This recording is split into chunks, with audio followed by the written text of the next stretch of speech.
மீகா தீர்க்கதரிசியின் புஸ்தகம் 5ஆம் அதிகாரம். சேனைகளை உடைய நகரமே, இப்போது தண்டு தண்டாக கூடிக்கொள். நமக்கு விரோதமாக முற்றுகை போடப்படும். இஸ்ரவேலுடைய நியாயாதிபதியை கோலினால் கன்னத்திலே அடிப்பார்கள். எப்பிராத்தா எண்ணப்பட்ட பெத்லகேமே, நீ யூதாவில் உள்ள ஆயிரங்களுக்குள்ளே சிறியதாயிருந்தும் இஸ்ரவேலை ஆளப்போகிறவர் உன்னிடத்திலிருந்து புறப்பட்டு என்னிடத்தில் வருவார். அவருடைய புறப்படுதல் அநாதி நாட்களாகிய பூர்வத்தினுடையது. ஆனாலும் பிரசவிக்கிறவள் பிரசவிக்கிற மட்டும் அவர்களை ஒப்புக் கொடுப்பார்.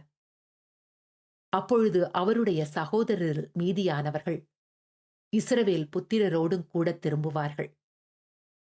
அவர் நின்று கொண்டு கர்த்தருடைய பலத்தோடும் தம்முடைய தேவனாகிய கர்த்தருடைய நாமத்தின் மகத்துவத்தோடும் மேய்ப்பார்.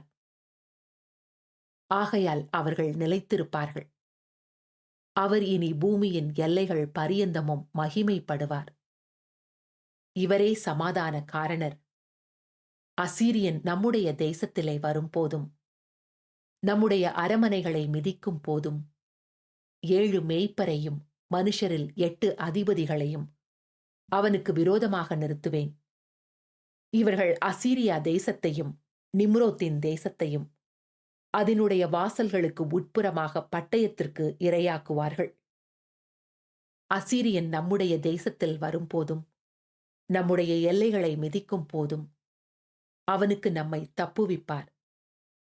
யாக்கோபிலே மீதியானவர்கள் கர்த்தராலே வருகிற பனியைப் போலவும் மனுஷனுக்கு காத்திராமலும் மனுபுத்திரனுக்கு தாமதியாமலும் பூண்டுகள் மேல் வருகிற மழைகளைப் போலவும் அநேக ஜனங்களின் நடுவிலே இருப்பார்கள்.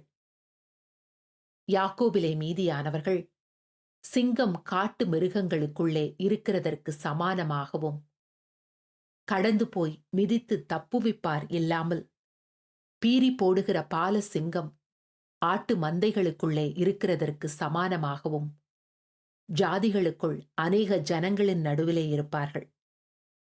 உன்னுடைய கை உன் விரோதிகளின் மேல் உயரும். உன் சத்துருக்கள் எல்லாரும் சங்கரிக்கப்படுவார்கள். அந்நாளிலே நான் உன் குதிரைகளை உன் நடுவில் இராதபடிக்கு சங்கரித்து உன் இரதங்களை அழித்து உன் தேசத்து பட்டணங்களை சங்கரித்து உன் அரண்களையெல்லாம் நிர்மூலமாக்கி சூனிய வித்தைகள் உன் கையில் இராதபடிக்கு அகற்றுவேன்.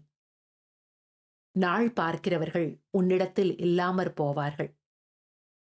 உன் சுரூபங்களையும் உன் சிலைகளையும் உன் நடுவில் இராதபடிக்கு நிர்மூலமாக்குவேன். உன் கையின் கிரியையை நீ இனி பணிந்து கொள்ளாய். நான் உன் விக்கிரக தோப்புகளை உன் நடுவில் இராதபடிக்கு பிடுங்கி உன் பட்டணங்களை அழித்து செவி கொடாத புற ஜாதிகளிடத்திலே கோபத்தோடும் உக்கிரத்தோடும் நீதியை சரிக்கட்டுவேன் என்றார்.